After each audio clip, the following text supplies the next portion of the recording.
青蛙和他們的國王。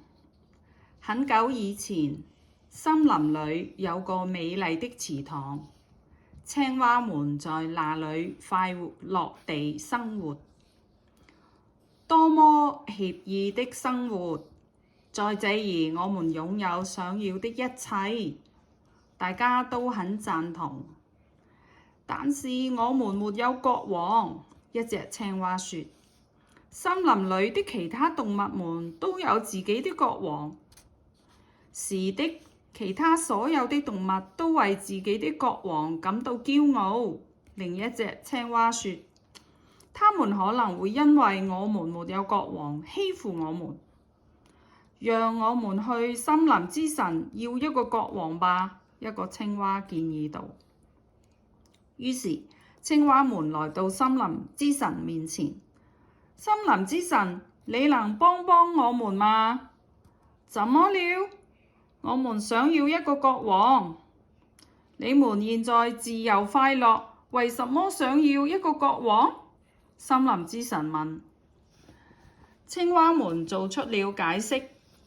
森林裏的其他動物都有一個國王，我們沒有。他們可能會嘲笑我們。森林之神，請給我們一個國王吧，青蛙們說。你們應該為自己擁有的感到幸運，森林之神說。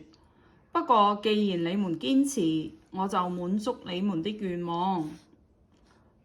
快樂的青蛙們回到家，等待自己的國王。突然，一根樹幹從天而降，撲通！快跑！有東西在攻擊我們！青蛙們哭喊着潛入池塘底部。過了一會兒，池塘恢復了平靜。哦，這一定是我們的國王！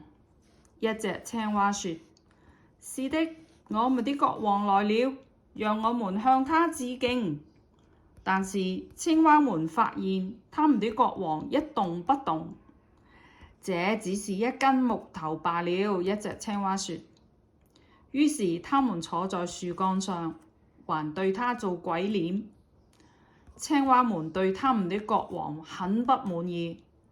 多麼傻的國王！我們的國王並不是一個真正的國王。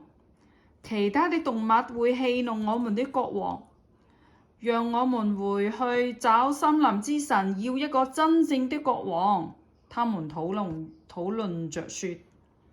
於是青蛙們又來到森林之神面前。神通廣大的神，請賜給我們一個真正的國王。他們請求道。森林之神對此感到很驚訝。好吧，我再給你們一個新的國王，他宣佈道。快樂的青蛙們回到家裏，等待新的國王。很快，一條鰻魚出現在池塘裏。你們好，我是你們的新國王，他說。讓我們和睦相處吧。好極了，青蛙們很開心。我們會聽從你的指示。但是溫順的鰻魚從來沒有發出任何命令，它只是享受地在池塘裏游來游去。於是青蛙們又召開了一次會議。這個國王不好，鰻魚作為一個國王來講，太溫厚了。你說得對，其他的動物也會嘲笑他。讓我們再去森林之神要一個更好的國王，他們說。青蛙們再一次找到森林之神。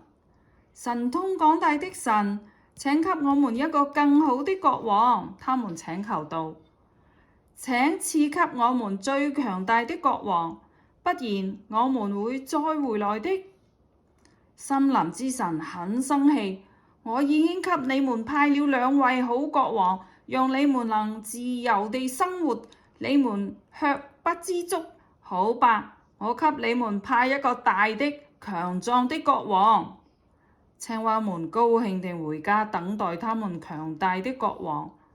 現在其他的動物們不會再嘲笑我們的國王了。他們說。很快，森林之神派了蒼鷺到池塘。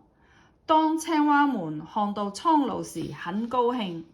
哦，看我們的新國王，他看上去如此高大完美。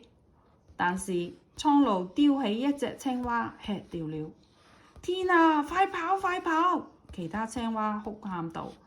但是太遲了，蒼鷺吞下了一隻又一隻的青蛙。池塘裏一隻青蛙都沒有了。森林之神看着蒼鷺飛走了。有的時候，人們應該學會滿足於現在所擁有的。